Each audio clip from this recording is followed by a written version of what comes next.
BCB নির্বাচনে গতকাল মনোনয়নপত্র প্রত্যাহার করা প্রার্থীদের সিদ্ধান্ত পুনর্বিবেচনার সুযোগ ছিল আজ দুপুর 12টা পর্যন্ত। তামিম সহ হেভিওয়েট প্রার্থীদের কেউই সেই সুযোগ নেননি। এই মুহূর্তে মিরপুর শেরেবাংলা জাতীয় ক্রিকেট স্টেডিয়ামে রয়েছেন রিপোর্টার তামিম হোসেন। আমরা সবশেষ খবর জানতে যুক্ত হচ্ছি তার সঙ্গে।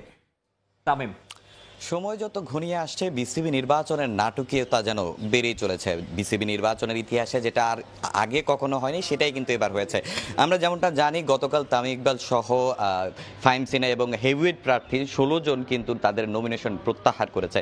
তো তাদের কিন্তু এবার একটা সুযোগ দিয়েছিল নির্বাচন কমিশন। তারা কিন্তু আসলে দুপুর 12টা পর্যন্ত তাদের যেই মনোনয়ন প্রত্যাহার করেছে সেটা বিবেচনার সময় বেঁধে দিয়েছিল। তবে সেই সময় পেরিয়ে গেছে প্রায় 1 ঘন্টার উপরে হলো, কিন্তু আমরা যতটুকু জানতে পেরেছি এবং নির্বাচন কমিশনের সঙ্গে কথা বলে জেনেছি যেটা যে এখন পর্যন্ত তার কাছে আসলে যে প্রত্যাহারের বিবেচনা করার যে বিষয়টা ছিল সেটা কিন্তু এখন পর্যন্ত তার হাতে এসে পৌঁছায়নি। কারণ 12টা পর্যন্ত যেহেতু সময় ছিল, স্বাভাবিকভাবে যেহেতু নাই পায়নি, তার মানে হচ্ছে যে এই 16 জন এখন বর্তমানে আছেন 16 ক্লাব, তাদেরকে নিয়েই কিন্তু বিসিবি নির্বাচনটা হচ্ছে।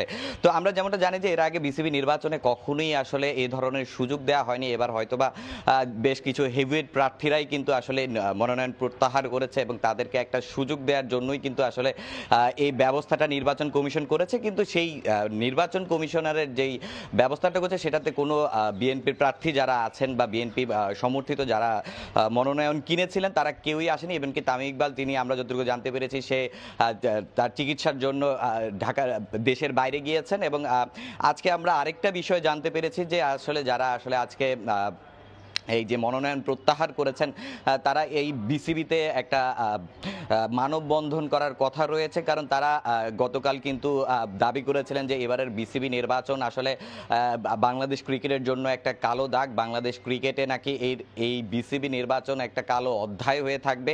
এই নির্বাচন নিয়ে তাদের অভিযোগের শেষ নেই এবং এই নির্বাচন তারা আসলে স্বচ্ছতা নেই বিদায় কিন্তু তারা এই নির্বাচন থেকে সরে গিয়েছেন। তো সেই দাবিগুলো নিয়েই কিন্তু আজকে তাদের একটা মানববন্ধন করার কথা রয়েছে, যেটা বেলা 3টায় হওয়ার কথা আছে। এর আগে আমরা যদি বলি যে আসলে বিনা প্রতিদ্বন্দ্বিতায় প্রায় 4 বিভাগ থেকে পরিচালক অলরেডি নির্বাচিত হয়ে গেছেন। এছাড়া আমিনুল ইসলাম বুলবুলের প্রথমে সংখ্যা ছিল যে তারও হয়তোবা নির্বাচন করার প্রয়োজন হবে, কিন্তু পরবর্তীতে যখন ফুয়াদ তার মনোনয়নটা বৈধতা পেয়েছেন তখন কিন্তু সেই বিভাগে ঢাকা বিভাগেও কিন্তু আসলে নির্বাচন হবে।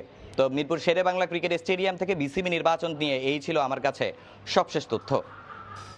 বিসিবি নির্বাচন নিয়ে সবশেষ খবর জানাতে যুক্ত হয়েছিলেন রিপোর্টার তামিম হোসেন।